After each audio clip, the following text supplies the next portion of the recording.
Hello, beautiful human. You clicked on our conversation with Maggie Lindemann. I am jazzed. We have a lot to discuss, including a brand new EP, Paranoia. If you haven't heard it, link in the description below. Dan Zola, you ready? I am. Okay. Please leave your honest feedback in the comment section below. Why am I holding this part of a pen?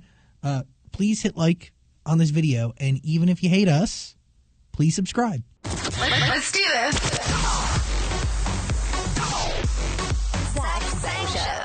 Hello, beautiful human. My name is Zach. We got Dan here. Yo, yo. And we welcome to the show, back again, Maggie Lindemann. Hey. Hi, guys. We have an entire album to dissect today. I'm very excited about it because I went on an emotional journey listening to Paranoia. It was like this manic trip. What is this album to you? Like, how do you see it today? Because it's been out in the world for a couple weeks now. Yeah, so, I mean, kind of the same thing. I started writing it in 2019, just when I was going through, like, so many different things, and the main thing being paranoia, which is why it's called that. But just, like, living in this house and experiencing all this, like, paranoia and basically, the EP is literally just, like, talking through the steps of, like, my paranoia and, like, life I was experiencing. And the last song being in quarantine. So this album documents up until how recently? It was, like, I want to say midway through 2020. Like, the very last song was It's Not Your Fault. And that one we put on, like, literally a month before I announced the EP. Maybe even like a couple weeks before I announced the EP. The last song is in quarantine. How is that song different? And what song isn't? Is it exactly? Is it It's Not Your Fault? Yeah, It's Not Your Fault. How is that song different than the rest of the album? And is quarantine reflected in it in any way? Yeah, definitely. I think it's just about being in this like repetitive cycle, and obviously being in quarantine, like, we don't have as many opportunities to like get out and do new things. And I know, like, I've seen a lot of people in relationships either struggling or they're doing great, but right now is like definitely a time that you're really like forced to deal with someone like that you're with, and you're really forced to like see them in every single like aspect. So sometimes that can be hard because it's like, for me, I'm a person that, like, loves to get out and do new things. Like, I love to, like, go to the aquarium and go to, I don't know, just go shopping. Like, do anything, and we're so restricted right now. So, I don't know, it's been hard at a few points for me just because I feel like I'm in this repetitive cycle and I have, like, nothing new to do. But the truth is, it's not your fault. It's the fault of our world and the panorama we're all experiencing. I mean, nobody is immune to what we're going on in some way. Like, it's affected everybody. I don't care who you are. Yeah, seriously. What does it feel like to be able to write a song in the moment and then get it out there into the world relatively quickly, especially when some of a lot of this album was made years ago? Yeah, it's cool. I mean, I like quick turnarounds because, I mean, obviously I hate sitting on a song for like 2 years because I just want everyone to hear it. So it was really cool for that reason. But then also it's like, and some of my older songs, like, I don't feel that way anymore. Like, a lot of them, like, I'm not experiencing anymore, and, like, I'm over it. But the newer stuff, it's like, maybe I'm still experiencing it. But with It's Not Your Fault, it's like, that was such a little tiny blimp in my life that, like, I don't experience that at all anymore. And I don't know, it's funny because you just never know, I guess. Is paranoia something you still deal with today? Yeah, definitely. Mostly at night. I am a very, very paranoid person. Can you explain what it feels like to deal with that on a daily basis? And, like, what do you experience every night? Yeah, it's really frustrating because I experience it most when I'm trying to go to sleep. Any noise I hear, I, like, just freak out. And, I don't know, I have to, like, constantly, like, I'll lay down and I'll hear noise and I'll have to, like, sit up and look around my whole room. And that happens. Like, last night I was experiencing a lot of paranoia, and I think I stayed up, like, past the time I laid in bed, like 2 hours, just experiencing that over and over and over again. So it's like, at some point it just drives you crazy because it's like, I know nothing's there, but my brain is literally telling me, like, no, like someone is standing in the corner of your room. Like you feel their eyes. Just check, just check. And when that happens so many times, it's like exhausting. So how does it go from something you experience late at night into an actual physical album? Is there a defining moment where your paranoia was just so thick that you're like, yo, I need to take these feelings and emotions and let them flow into a body of work? Or do you create the album and then go, this is the name that sums this up? I was just in that cycle for a really long time, and it just felt like something that was going on a lot in my life, and just with things that are happening a lot, I just tend to write about them. So one night, actually, I was texting someone, though, because I literally thought someone was breaking into my house. It turned out to just be my roommate. But I was sleeping with a knife under my pillow, and I actually sent him a picture of the knife under my pillow, and I was like, don't worry, I have a knife under my pillow. Like, I'm going to be okay. And then that's how I came up with Knife Under My Pillow, that Literally. title. And from there, I was like, Paranoia, like, that's really sick. And I kind of just ran with it. So, okay, do you go into the studio the next day and go, hey guys, you wouldn't believe it, but I slept with a knife under my pillow and we need to write a song about this? Because it's only you and two other writers on the record. Yeah, basically. I was just experiencing a lot of paranoia, and I was reading through my text, and I thought that was like a really funny title. And I was like, guys, like, I literally sleep with a knife under my pillow. Like, I feel like that's so cool. And then we kind of were just like, wait, yeah, that's like really cool. Let's talk about that. Because I feel like some people can relate to that, strangely. I don't know. I just thought it was a cool title. I think it's cool, but I also think it's kind of dangerous. What if you roll around and get poked?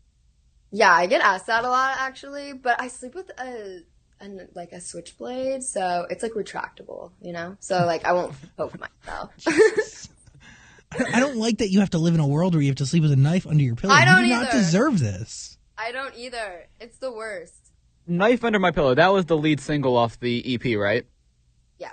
Okay, great. Because when I heard that, I said, yes, this is great. This is phenomenal. This is what I felt like you should always be making.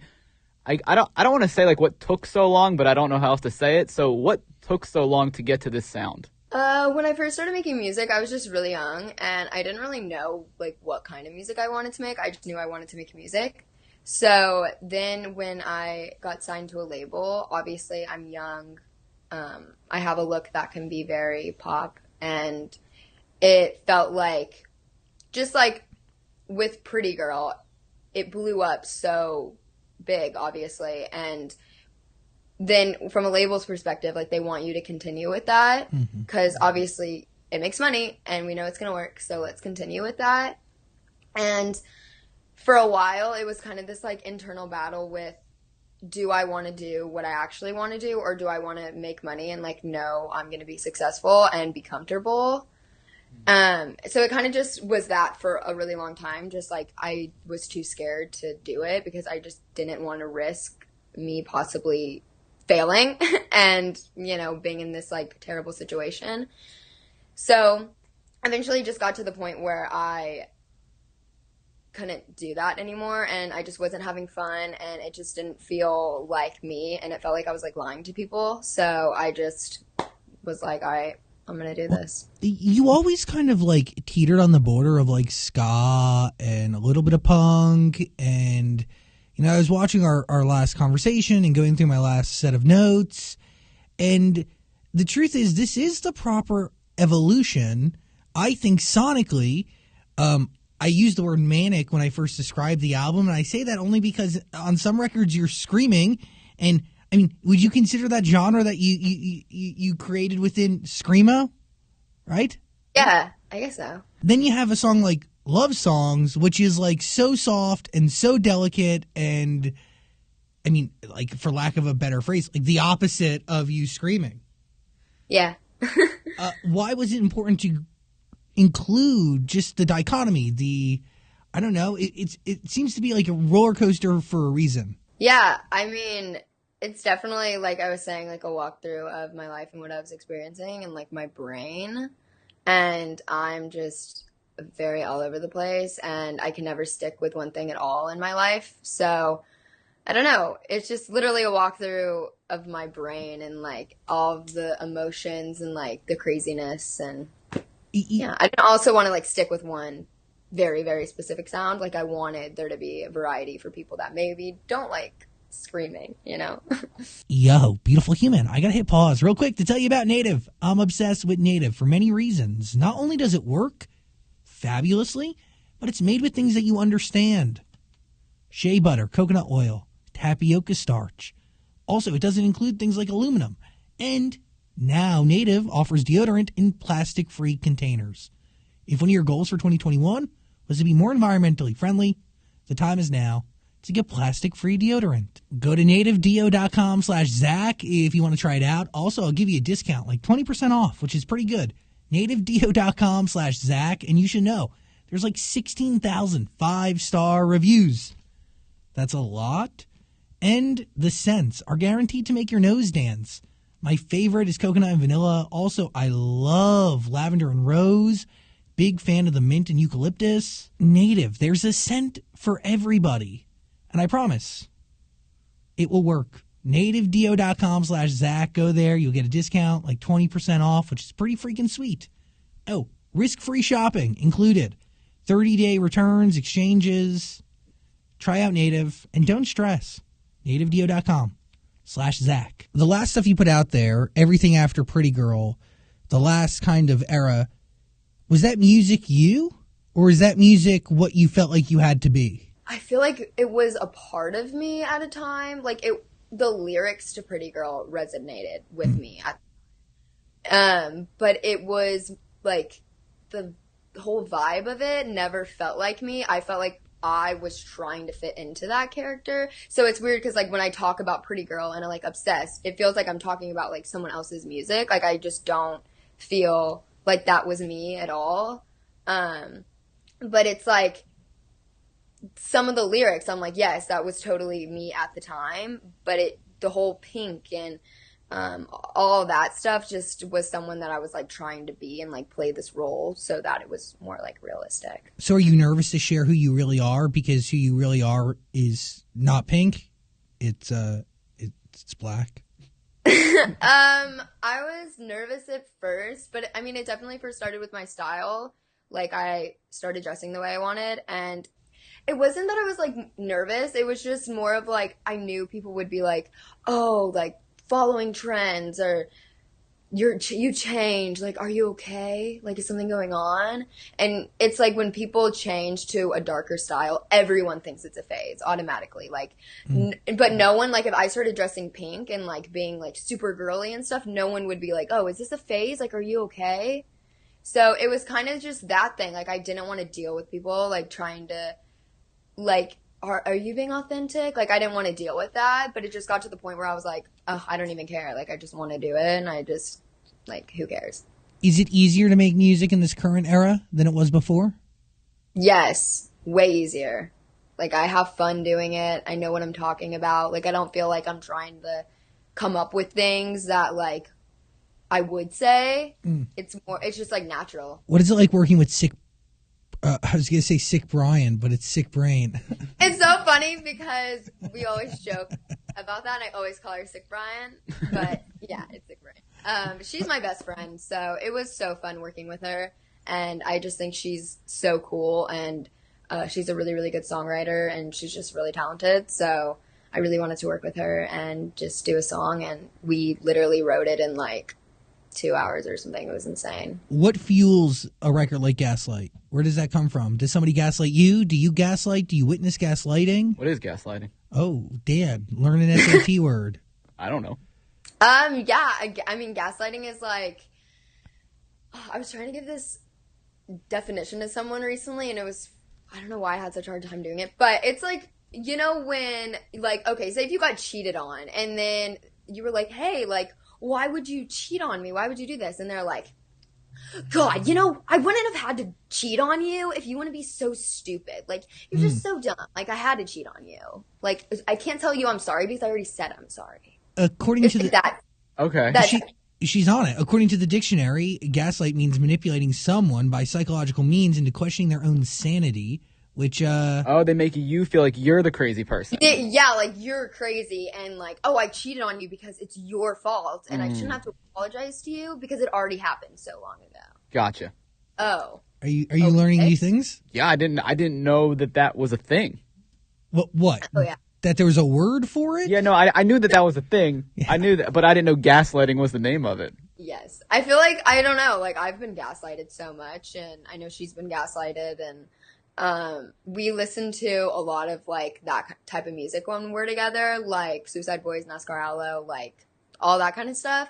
So going into the studio, we were just listening to that the whole way. And we were like, dude, let's just do something so crazy. But we're girls. So it's like, I feel like there's not so many like girl representation of what we were listening to on the way. We were like, oh, I think it'd be really cool to kind of like switch the narrative and like a girl be talking about how like you're gaslighting me, but I'm not going to give into it and like you're going to pay.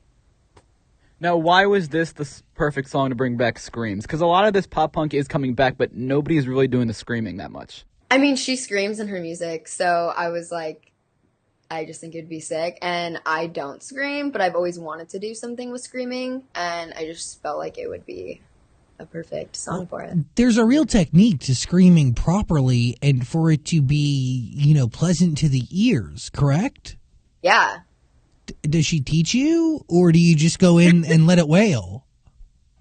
I mean, I can't scream. I feel like it would not be pleasant on the ears at all. I don't know. She hasn't had any, like, teachings or anything. No one's taught her. She's just like, I'm just naturally gifted screamer. So it does take skill because I grew up listening to, like, Census Fail, Hawthorne Heights, and they have phenomenal screamers, and I'll go in the car and try to scream, and I sound like an idiot. Yeah. So there is, like, a technique to it, and I just can't figure out what it is. Yeah, it's like this scream, but it's like a sing, and it's like, I don't know. Yeah, I just sound like screaming. Have you tried? Yeah. Of course I've tried, but it's just terrible. Scissorhands is another great record on this album. Really, really good. Thank you. Are you Scissorhands? Yeah. I feel like probably. I get that. By the way, I feel understood by the record, top to bottom. Does something what happens to start this? And how do you come up with the name? Well, I love Edward Scissorhands. I love the movie. I love what it's about. I don't know. I just watched it and I just felt like the story was so sad, but so beautiful. And I just love the characters and I just wanted to write a song about it. So directly from the movie, not from your life? Yeah, I mean, the movie inspired it, and then I was like, oh, I, like, feel like I can relate to this sad boy that, like, comes from his home and is, like, forced to live in this life, and everyone turns out like, oh, why aren't you perfect? And it's like, oh, how do you expect me to be, I don't know. I just felt like I felt that.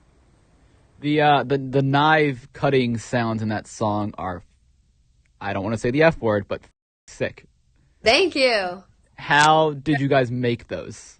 They're actually forks clinking together, which is funny because it sounds so sick, but it's literally us, like, going like this with forks. Who discovers that? How do you discover that? Well, I was like, do we have any knives? Like, I feel like a knife, little, like, section would be cool. And then he was like, well, I don't have knives, but I have forks. And we were like, that'll work, actually. And it sounds amazing, so it works. Is that a decision that's made while you're making the song, or do you guys listen to it afterwards? You're like, okay, what can really make this song the best it could be? Well, so Scissorhands actually took a couple of days. Like, we did Scissorhands the first day, and then I got the mix back of the production. It sounded completely different. And then we went back in again, and then I was like, okay, I feel like scissors sounds would be really cool right here. And then that's when we did those sounds. And then it even, like, we went back into the studio, like, 2 more times after that to try to, like, make the production even crazier and the lyrics and stuff. So that song was, like, the longest to do, but it was a process, yeah. Is there a song off this album that resonates the most with you today that maybe didn't before? I feel like Crash and Burn, and I still feel like Different is, like, my song. What's the story behind Different? So Different happened when I just basically went through this like really traumatic moment in my life. Like it was just a really scary time, and I came back home, and within like a week I went into the studio, and at the time I wasn't like going to therapy or anything, so music was my therapy. It still is, but being in the studio was like my moment to talk about everything and like really get it out and like just try to talk through this moment. And so yeah, that's how Different came about. And the first day we actually just did melody passes, and we were just talking, like basically just a literal therapy session, and just did melody passes. And then the next day we came in and wrote the lyrics, and it was like such a crazy like release for me, and like this like very relieving moment. It was pent up, and it came from an event, is that correct? Yes. When was this? How long ago? This was in like the end of June 2018. Was that the Malaysia thing? Yes. How long after that event do you turn it into a song? Like, how long do you sit with that? Well, I actually had this, like, I immediately was like, oh, I really want to get into a session. And everyone was kind of like, you know, you don't have to do that. Like, we can just wait and just take your time with it. And I was like, no, like, I really, really think that I just need to get into a session, because if I'm going to kind of go crazy. So I think it was like a little over a week. Like, I think it was like 10 days or something that I waited. And then I went into the studio like literally 10 days later and wrote it. And I mean, I feel like it was just like needed, because like I said, like I wasn't in therapy or anything for it. So it was just something that like was my therapy, and I just really needed that. And I needed to be around people that would like listen to me and help me make something good out of the situation. I'm assuming that it wasn't just that moment. That was probably the straw that broke the camel's back, so to speak, right? I'm sure you were probably performing a ton. There was a lot going on. Your whole world was different in the summer of 2019. Like, your reality was in the process of changing forever. That's correct, right? If I have poor perception of time now that we've been through a pandemic, but I'm pretty sure that's like when we first met you. Like, it was really popping off. Things were becoming different for you. Yeah, it was like right before I think we had our first interview. When you look back at that moment, are you grateful for it at all? Or do you realize that you've become a better artist because of it?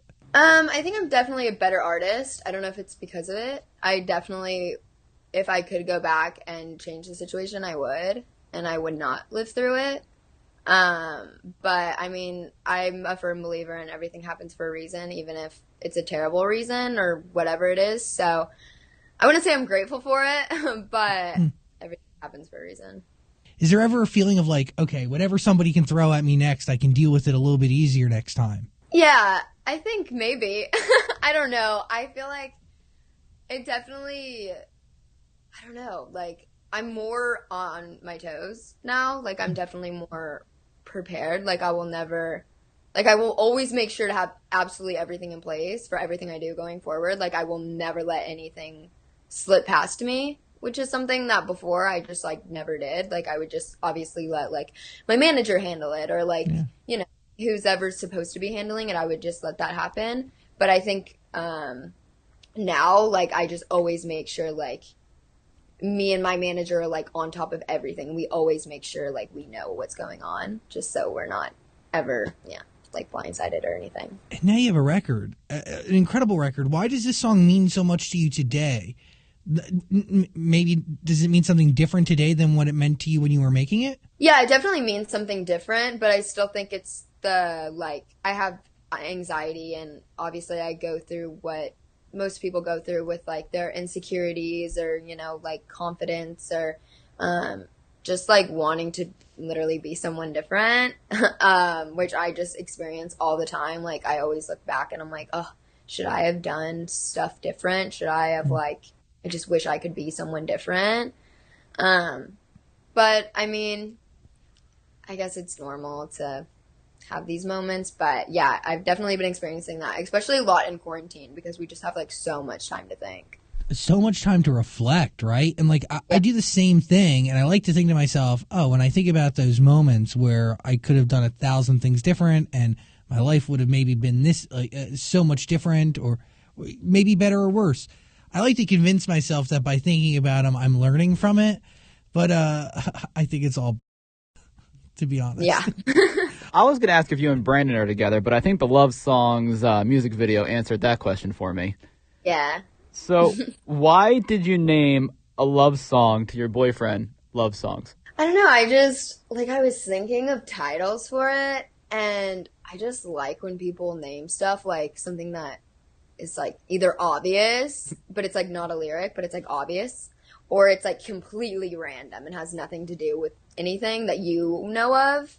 And I don't know, I just thought Love Songs was like funny, and it just fit because it's a love song. Now, what's his reaction when you first show him the song like that?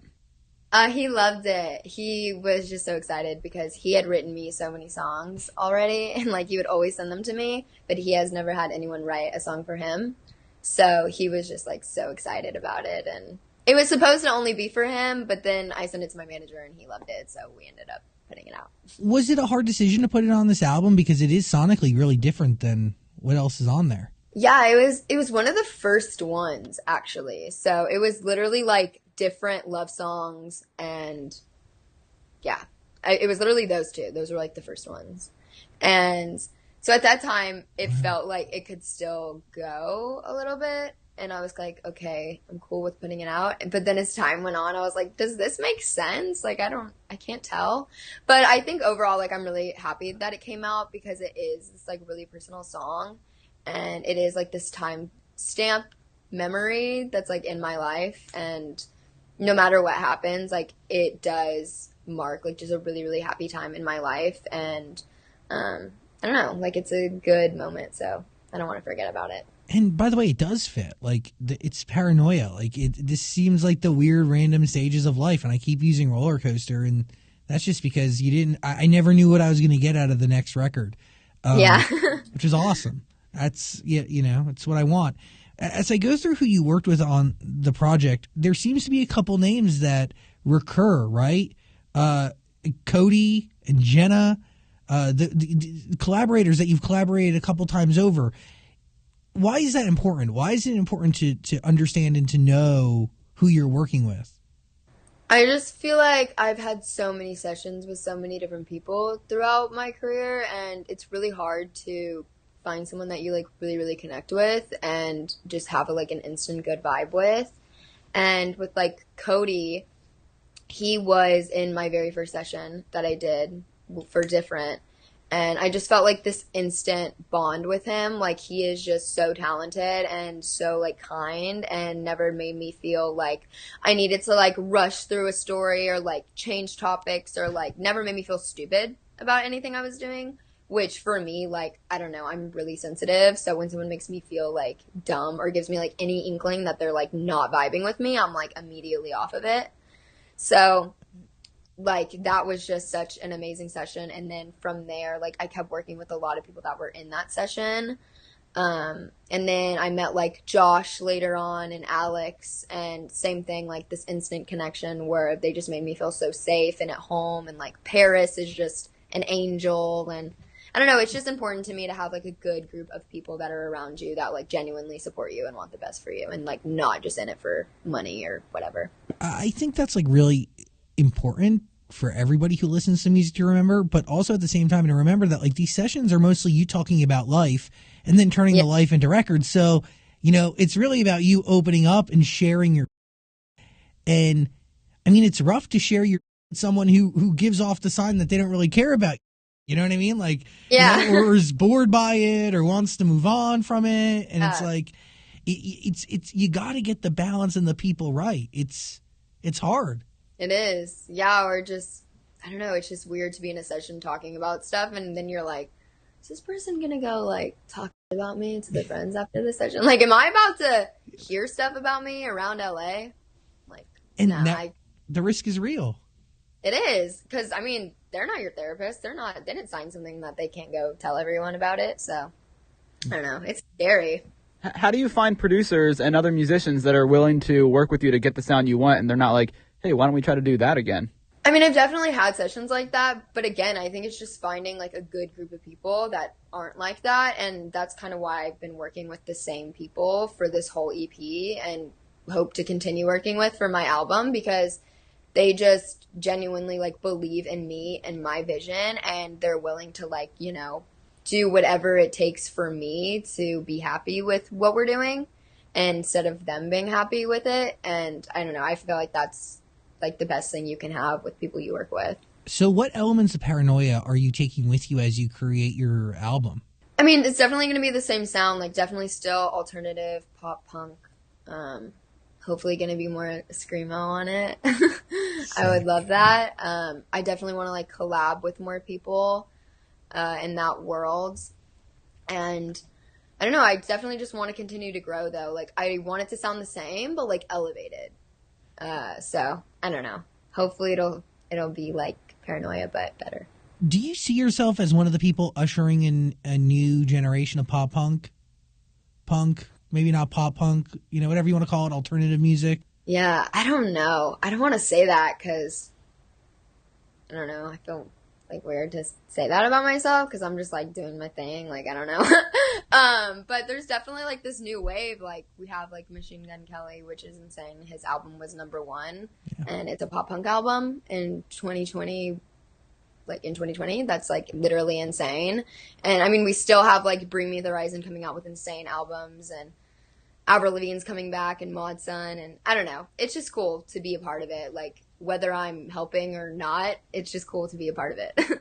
I think it's cool to see more girls getting involved because, like you said, you have Machine Gun Kelly, Maud Sun, Youngblood, and yes, Avril's coming back, but it's cool to see another female getting involved in this whole pop punk craze. I agree, but also Avril never went anywhere. Like, I don't know what y'all are saying. Oh, she didn't go anywhere, but she did but release It just was less pop punky. It was just a little bit more pop leaning. I get it. It wasn't Skater Boy, but there was depth to the body of work, okay? But she's coming back, like pop punk full swing. Like, she's coming back. So that's what I mean. Avril Lavigne is, of course, still here. She's a queen. But Avril Lavigne, I love you. Avril Lavigne, I love you. Please notice me.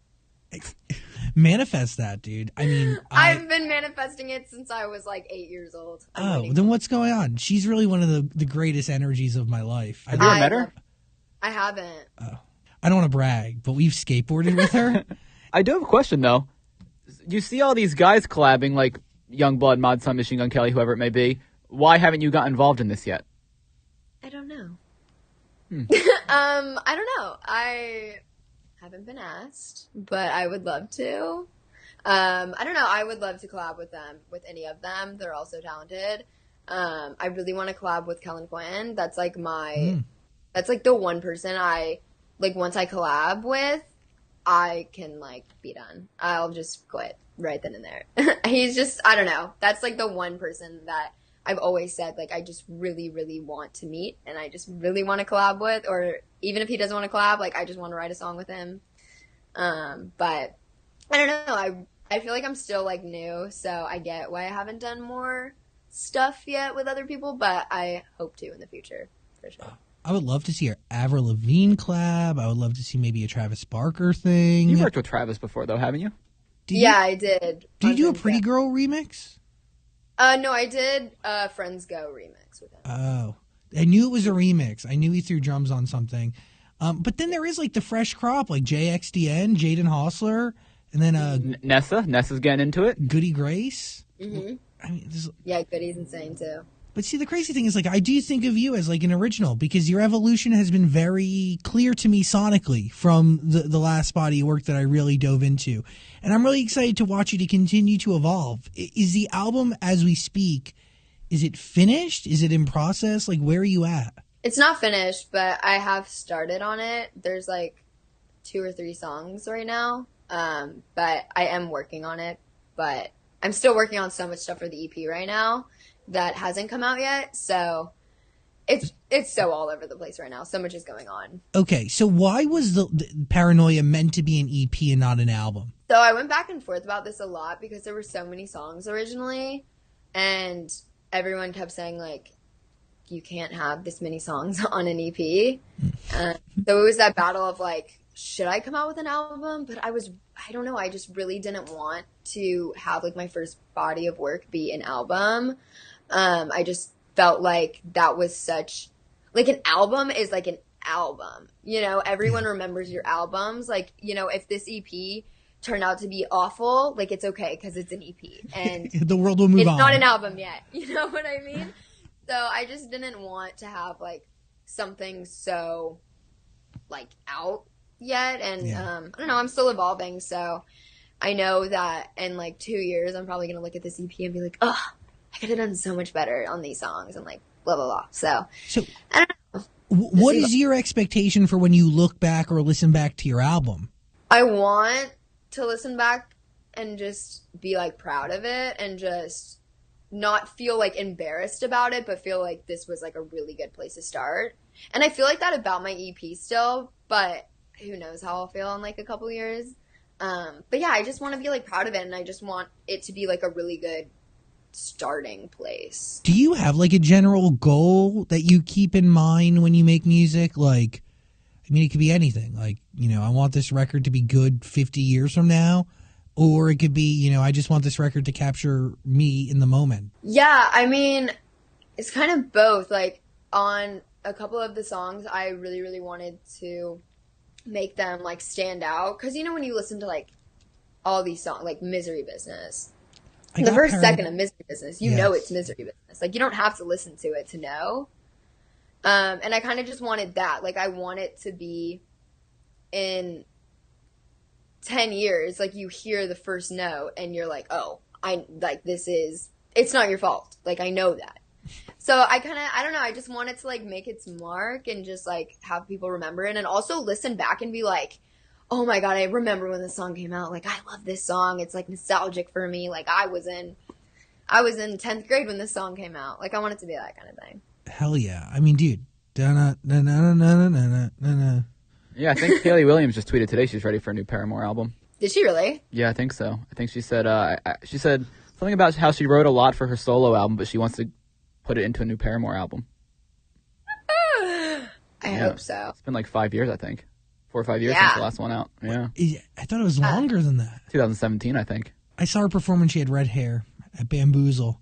It was very hot. It was a parking lot. It captures the sun. It was amazing. Does it feel cool to be categorized with those people in a way? Like, you have Hayley Williams, you have Avril, and now people are starting to talk about Maggie Lindemann in the same kind of way? Yes, it's literally insane to me. I feel like I am not worthy, but it's just so, I don't know. Those are, like, literally my idols. Those are people I've looked up to since I was, like, literally a child. So it's insane to be even next to their names. Like, for anyone to even put me in the same sentence is, like, such an honor. You know what I'm the most excited about is when this is all going to die down and vaccines are, you know, distributed and people are vaccinated. I need to see Bamboozle and or Warped Tour return. I mean, correct me if I'm wrong, Daniel, but it seems to me like there's a thick enough base of artists here to build a summer tour around. Absolutely. Or a festival. I mean, I think Bamboozle and maybe even Warped Tour might be before your time, Maggie. I don't know. I'm like aging myself. No.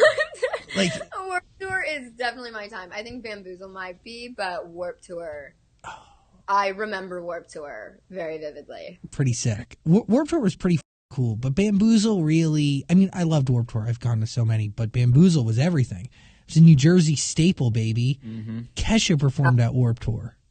Oh, yeah. I remember that. Anyway, so iconic. Yeah, it was iconic. I mean, it was weird to think of, like, you know, in that moment for Kesha to be like an alternative artist, but the truth is she was. Yeah. Yeah, I miss that scene. I miss live music. When you listen back, sorry, what were you? Sorry. Oh, nothing. I just said, yeah, me too. I miss. I want Warped Tour to come back. Well, I want to know about your live this album and turning it into a live performance. Like, this is something you haven't even given thought to yet, right? Oh, I've definitely given thought to it.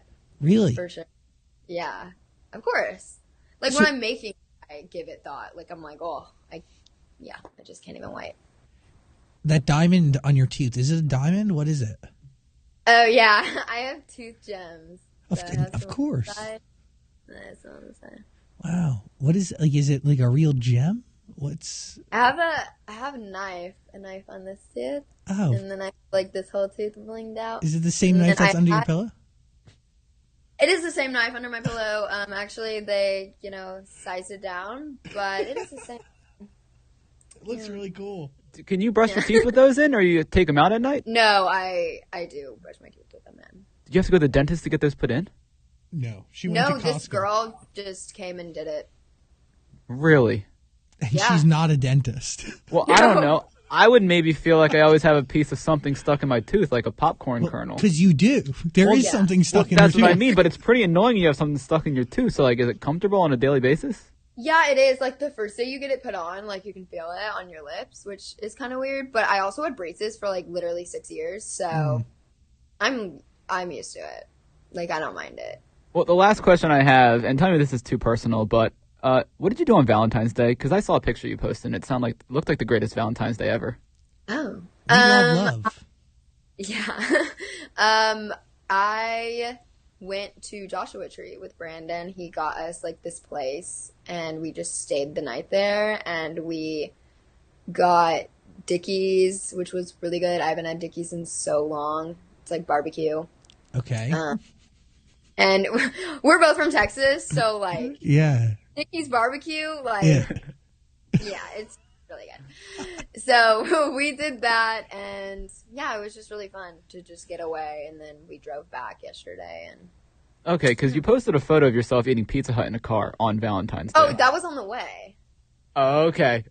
We stopped at Pizza Hut on the way, and then ate it in the car, which was amazing. This is real love between you two, because y'all have been together for a couple years now. Yeah, almost. Well, yeah, 2 years. 2 years. What about a Maggie Brandon EP? Okay, relax. Am I getting too ahead of myself? That's a little corny. I mean, it could be fun. You're together all the time. I know he's a phenomenal producer and songwriter, so it makes sense in a way. When the time is right, don't milk anything too quick. I'm not forcing it. I'm not saying now, but I'm just wondering if you guys ever talk about it, or you kind of keep work and, relationship separate. No, he always asks if we can make music. I actually had him on Different originally. He was on Different, and he just wasn't allowed to be on it because obviously he's in a group and we couldn't do it. But he did make a version of Different, and it was so good, and I wanted it to come out so bad, but couldn't. So does the version still exist? It does. I still have it. Ooh. Yeah. Beautiful. It's still there. Maybe I'll just leak it one day. I don't know who did it. It wasn't me. It wasn't me. I don't know who did it. Like Maggie, you're the only one with a copy, so it had to be you. Yeah, pulls up this interview. They're like, we have the evidence. Yo, Maggie Lindemann, we've discussed a lot here. We've dissected Paranoia. That is the EP. It is not an album. It is an EP. And I've realized that people are afraid of albums, their first one and their second one. People fear the sophomore slump, and people will call mixtapes just so they can be like, oh, I haven't put out an album yet. And I'm excited for the album whenever it comes, but I'm really excited for your music and to hear it evolve. It is a journey. Listen to the EP. There's a link in the description below. It's totally worth your time. It is phenomenal. Do you agree, Daniel? I think it's fantastic. This is the music I grew up on, and I can hear a lot of influences like I mentioned, Hawthorne Heights. Dude. I think there was a little bit of maybe you didn't hear this, but I heard a little bit of early Linkin Park in there, which was great. Thanks. Yeah, so there's a little bit of that in there. I was Paramore energy. Absolutely, Paramore. You Sleeping with Sirens. You mentioned Kellen Quinn. So yeah, I mean it's awesome. I can't wait to see what the album holds. Thank you so much. I appreciate that. Maggie Lindemann, we thank you for giving us your time and energy. Hopefully next time we see you for this album, it's in the studio on the couch and not like this. I know. Hopefully so. Well, by the way, can you show us the posters on your wall? I used to have more, but I moved, so I don't have that. Oh, many. The Cure. Yeah. Is this your bedroom? Yeah, this is my room. Pink Floyd. Oh, sick. Yeah. Look at that. You don't live in some, I was expecting maybe more like a castle-like structure, but this seems very normal. You can't ceiling. Oh, okay, never mind. JK, that looks like a castle warehouse. I live in a warehouse, basically. That's really cool, though. I'm into that. That's awesome. Dan approved. Maggie Lindemann, everybody. Paramore. You're putting an R in her name. Is it Lindemann? Oh my God, Jesus Christ! I'm like literally so used to it at this point, and people have been doing it my whole life. I'm like, it's fine. Maggie Lindemann. That's why you looked at me funny at the top of this conversation. Well, why didn't you correct me? What is your problem? Well, you pronounce it. Well, we always pronounce people's name wrong, but like. Yeah, but not in front of the person. It's rude to do it in front of the person. I know, but you always put an R in her name whenever we mention her name. I know. It's terrible. Just caught me off guard a bit. I feel so bad. Maggie Lindemann. Jeez. That's all right. The comment section will be fun. Roast me. Go Fine. ahead. I appreciate you very much. Thanks for giving us energy today. And yeah, next time in person, and I won't your name. Love. Thank you. Paranoia, that is the album. Link in the description below if you want to listen to it. It's really good. Sick brain. Peace and love. Thank you, dude. Hey, beautiful human. Thanks for watching our full interview, but I get it. Like, a full interview is a lot. So we got a clips channel. We don't expect you to watch the full thing anymore, so we just gave you the highlights. Please subscribe and notifications and all that stuff. Okay, cool. I love you.